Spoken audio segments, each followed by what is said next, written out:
আজকের গল্প হরোস্কোপ। লেখক বিক্রম মর্তুয়ারি।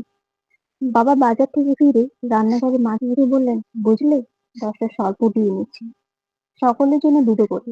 মাছ ধরার সময় মা চিৎকার করে ওঠেন, শুনছো? 10টা কোথায়? এখানে তো 8টা মাছ দেখছি। বাবা নিজের হাতে গুনে গুনে 10টা মাছ নামিয়েছিলেন।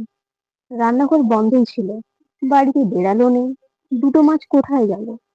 আর একদিন বাবা 5টা চিতলের পেটি আনেন, টিফিন বক্সে পুরে মাছগুলো ফ্রিজে রেখে দেন। স্নান করার আগে সেদিন তিনি নিজেই মাছ হাতে ধুয়েছিলেন। টিফিন বক্স খুলে বাবা হতবাক, এক টুকরো চিতলের পেটি গায়েব। পরের বার বাবা খুব শখ করে দুটো বড় ইলিশ নিয়ে আসেন। মাছ কাটতে গিয়ে মা আটকে ওঠেন, কি ভুতুরে কাণ্ড রে বাবা, একটা আস্ত ইলিশ উঠে গেল। আমি নিজের চোখেই ব্যাগে দুটো ইলিশ দেখেছিলাম। ঠাম্মির গলায় উৎকণ্ঠা, বাড়িতে কোনো অতিরিক্ত হত্যা নেই তো? আর ঝুঁকি নেওয়া ঠিক হবে না। তিনি তড়িঘড়ি এক গুণিনকে খবর দিলেন। ঠাম্মির সিদ্ধান্তে কাকাই ছাড়া কেউ তেমন প্রতিবাদ করলেন না। ধূপ জানে, প্রতিবাদ করলেও কেউ শুনবে না। সে তো পরিবারের দুধভাত সদস্য। গুণিন এসে কিছুক্ষণ ঝাড়ফুঁক করে বললেন, মেছো ভূতরা এই পরিবারেরই সদস্য।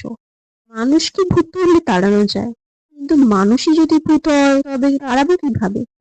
কাকাই গর্জে উঠলেন, মামদোবাজি, আমাদের ভূত বলছো? ভাগো বলছি।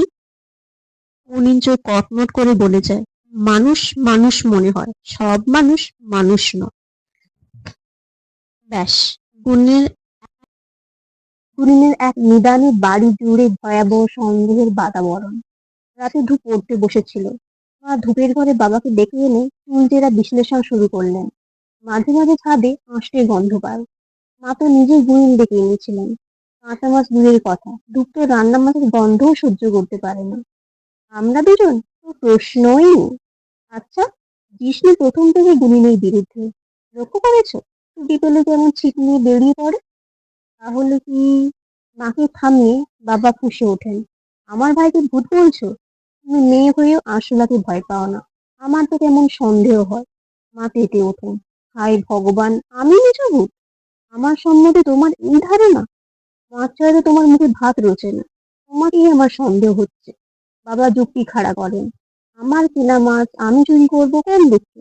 মা বাবা শেষে হয়তো একে অপরকে ডাইনি অপবাদ দিতে শুরু করবেন। চিৎকার করে ওঠে, শান্তি শান্তি। মেছোপুত্রের নাম বলবো? মা বললেন, নির্ভয় বলো। মেছোটা কি? তুকটিক যেন কোনো রিয়েলিটি শো এর হোস্ট। সে যার নাম ঘোষণা করবে সেই হবে ঘোস্ট। বাবা মা উদ্গ্রীব হয়ে ওর মুখের দিকে তাকিয়ে থাকেন। খুব অপরাধীর গলায় বলে, মা, সেই মেছোটা আমি। মৃতবহুল মা ঘর থেকে ছিটকে বেরিয়ে যান। সচকিত বাবা ও মাকে অনুসরণ করেন। বসার ঘরে এসে মা হাউমাউ করে কান্না জুড়িয়ে দিলেন, রাম রাম, শেষে পেটে মেছো ভূত ধরেছিলাম। মায়ের মুদ্রা দোষ। কথার শুরুতে হাই ভগবান বলেন, আজ ভূতের ভয়ে রাম রাম বলছেন। মায়ের কান্না শুনেই কাকাই ঠাম্মি দৌড়ে আসেন। কাকাই ধূপকে কাছে টেনে নেন। ছি ছি বৌদি, নিজের ছেলেকে ভূত বলছো? ঠিক আছে, আমি প্রমাণ করে দিচ্ছি আমি ভূত নয়। বলেই ধূপ দৌড়ে ছাদে উঠতে থাকে। হায় হায়, ছেলেটা কি অঘটন করতে যাচ্ছে। আমি আত্মস্বরে বললেন, জিষ্ণুরে, ছেলেটাকে ধর। সকলে পড়ি মরি করে ধূপের পিছন পিছন ছাদে উঠে যায়। ছাদে লুকানো দুটো খোলা বোতলে সরপুঁটি ও চিতলের পেটি, আর একটা খোলা বয়ামে একটা আস্ত ইলিশ দেখিয়ে ধূপ বলে, এই তো মাছগুলো। আমি মেসো বোতলে কি এগুলো ফেলে রাখতাম? কাকায় অবাক, কি রে, তুই শুটকি মাছের ব্যবসা করবি নাকি? বলে, ভূতের ব্যবসা করবো ভাবছি। কাঁচা মাছ ভূতের ফেভারিট, গুগল করে দেখেছি। এভাবে মাছ দিয়ে ফাঁদ পেতে নাকি ভূত ধরা যায়। মাছের লোভে ভূত বোতলে ঢুকলে বোতলের মুখ বন্ধ করে দেব। বাবা হতাশ গলায় বললেন, আমার ছেলে নাকি পাইলট হবে। প্লেন না উড়ে বাবা টাকা ওড়াচ্ছে। ঠাম্মি হাসেন, বিষ্ণু, গুনিন ঠিক গণনাই করেছিল, বেচারাকে দক্ষিণা দেওয়া হয়নি। কাকাই জিজ্ঞেস করে, আচ্ছা, বোতলবন্দি ভূত দিয়ে কি করবে? এই দেখো কি লিখেছে। ধূপ একটা ম্যাগাজিন খুলে পড়তে থাকে। নিউজিল্যান্ডের মিস অ্যাভি উডবারি অনলাইনে দুটো বোতলবন্দি ভূত বিক্রি করেছেন। নিলামে ভূত দুটোর দাম উঠেছিল $1,978 টাকায়। হিসেব করে দেখেছি, একটা ভূতের দাম 64,000 টাকার একটু বেশি হবে। আমি ধূপকে কিছু টাকা দিয়ে বললেন, মিছু, তোর পরীক্ষা তো শেষ, কলেজ বন্ধ, একটু জানা মশা গ্রামে গিয়ে গুনিনকে দক্ষিণাটা দিয়ে আয়। ভালোই হলো। ধূপ তো গুনিনের বাড়ি যাবেই ঠিক করেছিল। গুনিনের বাড়ি গিয়ে ধূপ জানতে চায় গুনিন কাকু কিভাবে ভূত ধরা যায়। গুনিন গুরুগম্ভীর গলায় বললেন, একাগ্রচিত্তে ডাকলে ভগবানের মতো ভূতও ধরা দেয়। ধূপ তো একাগ্রচিত্তে ভূত ধরতেই চায়, কিন্তু ভূতের দেখাই নেই। ধূপের মাথায় ভূত ধরার চিন্তাটা ঘুরপাক খেতে থাকে। রাতে খবরের কাগজে পড়তে গিয়ে একটা হেডলাইন ওর চোখে আটকে যায়। মেজবিলে রাত নামতেই বাড়ি বাড়ি ঢিল পড়ছে, জাঁকিয়ে বসেছে ভূতের ভয়। মেজবিল গ্রামেই তো মামা বাড়ি। ধূপ মাকে বলে, মাগো, পরীক্ষা তো শেষ, কত বছর মা বাড়ি যায় না, কদিন ঘুরে আসি। মা আপত্তি করেন না, দিদু কানে কম শোনে। দিদু, ও দিদু, জানো তো একটা ভূতের দাম ৬৪,০০০ টাকা। গলা চড়িয়ে বলে। দিদুর দু চোখ রসগোল্লা। কি কস, একটা ভূতের দাম ৬৪,০০০ টাকা? এই তো ম্যাগাজিনেই লেখা আছে। বলো না ভূত কিভাবে ধরা যায়। এইটা কিবাই কয়াম, নেতারাই জানে কিবাই ভূত ধরন যায়। ধুস, ভূতের কথা বলছি না গো। ভূত ভূত, মানুষ মরেছে ভূত হয়, সেই ভূত ভূত। কি অলক্ষণী না কথা। এরাই তো মাইনাসে ধরে, মাইন্সে কিবাই হেরা কে ধরবো। পুর কলিকাল। রাম রাম রাম। মামা অফিস থেকে ফেরেননি, কিন্তু টিভির ঘরে চেপে আছেন। রাত অনেক হলো, একটু আগে বৃষ্টি হয়েছে, আকাশে কাঁদুরে মেঘের সমাবেশ। ধূপ মামা বাড়ি লাগোয়া চওড়া মেঠো পথে বের হয়। বৃষ্টি ভেজা হাওয়ায় ওর শরীর জুড়িয়ে যায়। ওই তো বংশীধরপুরের কিংসুকদা এদিকেই আসছে। কিংসুকদা বেশ জমিয়ে গল্প করে। দোষ একটা, সুযোগ পেলেই কবিতা শোনে। এই বৃষ্টি ধোয়া রাতে কিংসুকদা নিশ্চয়ই কবিয়াল মুডে আছে। ধূপকে দেখে কিংসুকদা হাঁটার গতি বাড়িয়ে হাঁকে। আরে ধূপ, একযোগ করে দেখা। সুভাষে, কিংসুকদা কবিতা শোনাবে? ভয় নেই, কবিতা শোনাবো না। ধূপ জিজ্ঞেস করে, কি করছো এখন? রসিক কিংসুকদা নিজস্ব স্টাইলে জানায়, মন যা চাই তাই করি। তার মানে তুমি বেকার? কেন রে, কবিতা লেখা কি কোনো কাজ নয়? কিংসুক হাসে। কবিতা ছেড়ে আমি ছাপাখানায় কাজ নিয়েছিলাম বটে। দেখলে তো, একটা দরজা বন্ধ হলে আর একটা খুলে যায়। হ্যাঁ, প্রেসের কাজটা ভালোই রপ্ত করেছিলাম। একদিন প্রেসের কাজটাও ছেড়ে দিলাম। এখন মাঝে মাঝে প্রতিশোধ নিতে এসে যায়। ধূপের চোখে কৌতূহল। দুর্নীতি তাতে বিল আনছে সরকার। আজ খবরের কাগজে আজের হেডলাইনটা লক্ষ্য করেছিস? হ্যাঁ দেখেছি, ওটা তো প্রিন্টিং মেশিন। আসলে হবে দুর্নীতি ঠেকাতে বিল আনছে সরকার। ছাপার ভুলে ঠেকাতে হয়ে গিয়েছে ঠকাতে। ছাপার ভুল না রে, আমি ইচ্ছে করে ওটা করেছি, এটা প্রতিশোধ। এই দৈনিক আমি ২ বছর লাগাতার কবিতা পাঠিয়েছিলাম, বেটারা একটাও ছাপেনি।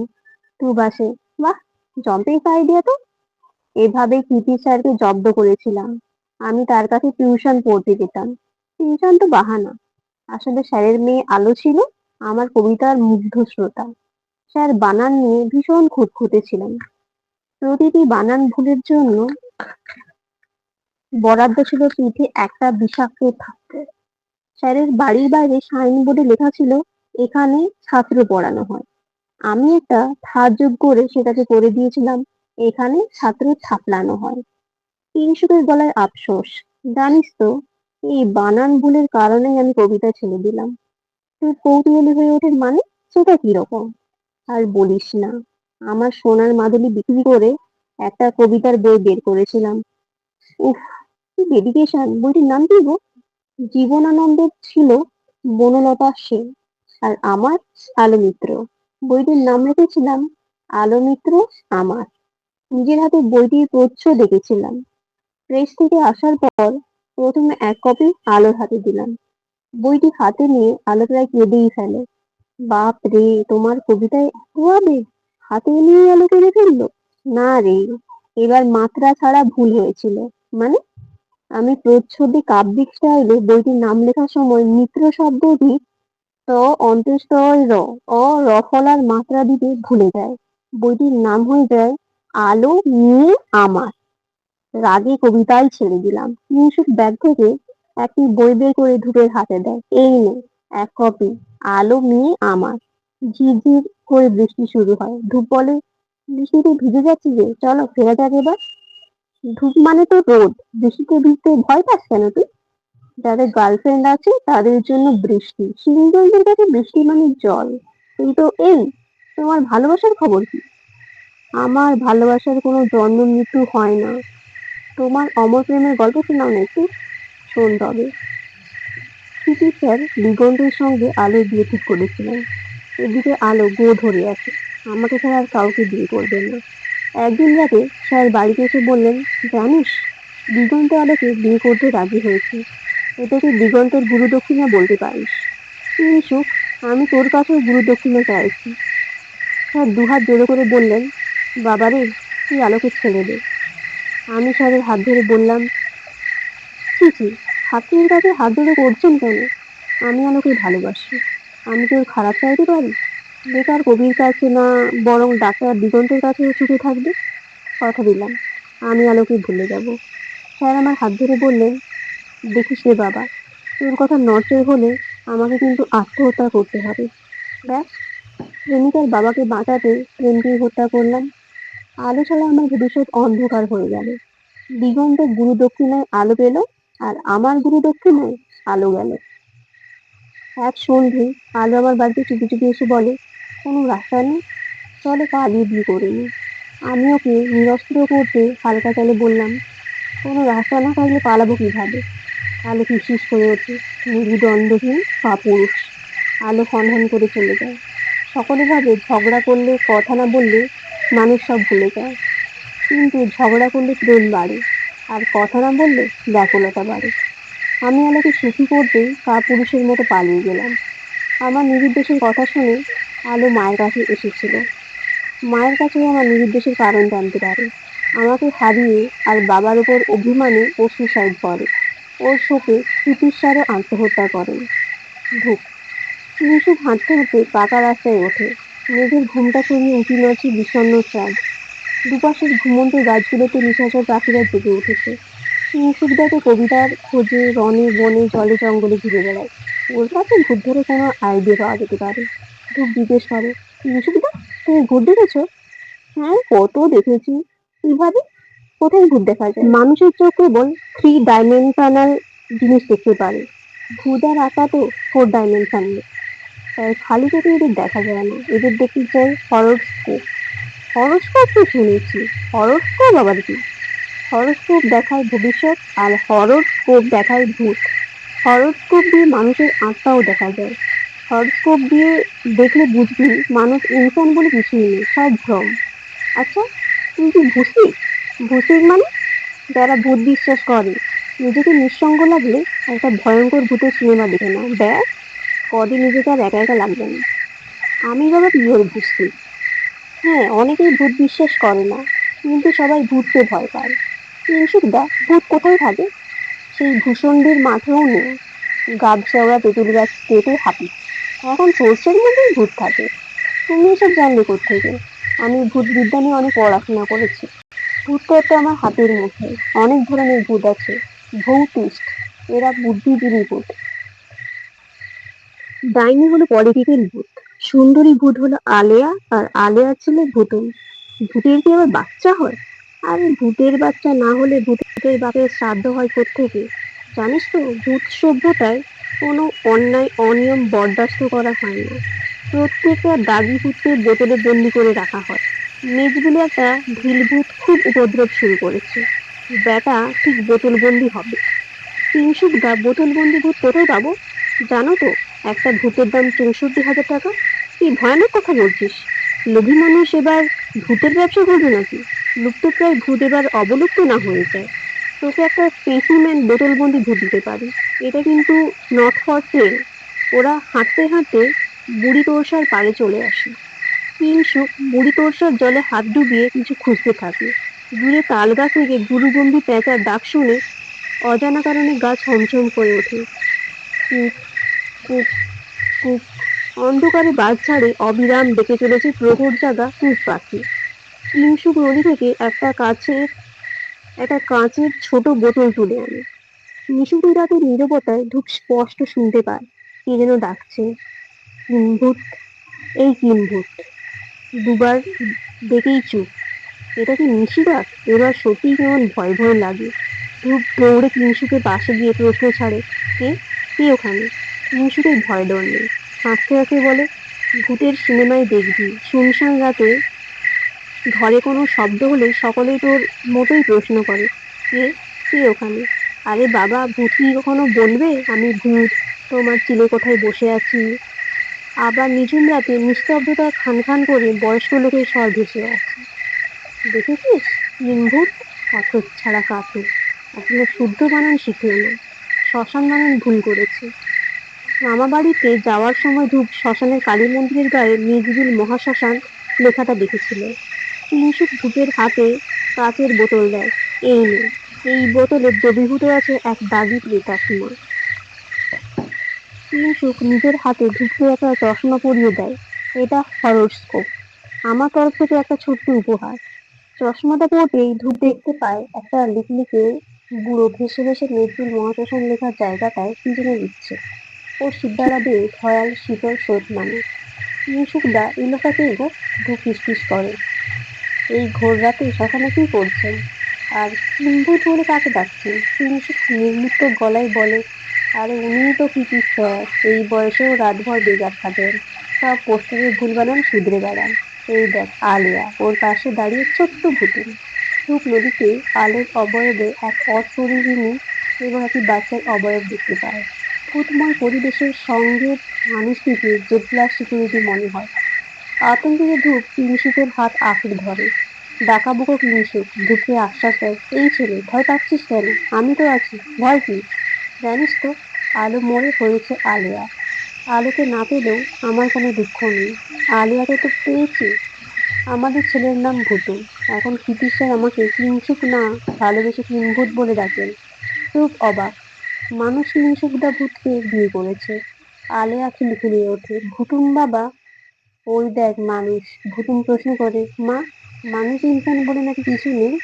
কিংশুক হেসে ওঠে, ভুতুম, এটা তোর আঙ্কেল হয়। ভুতুম উড়ে এসে ধূপের ঘাড়ে বসে, এবার বুঝি ঘাড় মটকানোর পালা। ধূপ জ্ঞান হারায়। বিদায় চাঁদ আকাশে ভোরের আলপনা আঁকতে শুরু করেছে। ধূপ, এই ধূপ ওঠ। ধূপ চোখ মেলে চিৎকার করে ওঠে, ভূত ভূত। ধূপের মামা ধমকে ওঠেন, চুপ! পুরো রাত আমরা তোকে খুঁজে মরছি। শেষে মায়ের কাছে শুনলাম তুমি নাকি বলেছিলে একটা ভূতের দাম ৬৪,০০০ টাকা। তখন ভাবলাম ভূতের কথা ঠিক শ্মশানেই এসেছিস। ধূপকে ঘিরে মানুষের জটলা। ধূপ উঠে দাঁড়ায়, আমি তো তার সঙ্গে এখানে এসেছিলাম। সকলে ভবিষ্যৎ চিন্তায় ব্যস্ত। আর তুই ভূতকালে পড়ে আছিস, জানিস না মিশুক আত্মহত্যা করেছে প্রায় ৩ বছর হতে চললো। মামা, আমি সত্যি বলছি। ধূপ মামার হাতে কবিতার বইটি দেয়, এই যে আলো মেয়ে আমার। বইটি মিশুক আমাকে দিয়েছে। ভিড়ের মধ্যে একজন বলল, আলো মেয়ে? এই আলোর শোকেই তো মিশুক সুসাইড করেছিল। মামা ধূপের কথা বিশ্বাস করে না। আরে, ghost only exist for those who wish to see them. ধূপ মামাকে বোতলবন্দি ভূতটা দেখাতে গিয়ে কেঁপে যায়, কারণ একটা ভূতের দাম ৬৪,০০০ টাকা। এই বুড়ি তোর সাথে ভূতদের খুন, অর্থকরী ব্যাপারটা গোপন রাখাই ভালো। মামা ধূপের হাতে চশমা দিয়ে বলেন, এই নে তোর চশমা, মাটিতে পড়েছিল। চশমা হাতে নিয়ে ধূপ উৎফুল্ল হয়ে ওঠে, আরে, এই তো সেই হরোস্কোপ। চশমাটা পরে ধূপ আঁকিয়ে ওঠে। ওকে ঘিরে থাকা মানুষগুলোর বন্য ও গৃহপালিত পশুর ভিড়ে বদলে গেল। হ্যাঁ, মিস্ত্রিও তো বলেছিল হরোস্কোপ দিয়ে দেখলে বুঝবি মানুষ ইনসান বলে কিছুই নেই, সব ভ্রম। ধূপ ওর মোবাইলটা বের করে নিজের মুখের সামনে ধরে। মোবাইলের ফ্রন্ট ক্যামেরা অন করতে একটা লোলুপ শেয়ারের মুখ ভেসে ওঠে। নিজের অন্তরাত্মা দেখে ও থমকে যায়।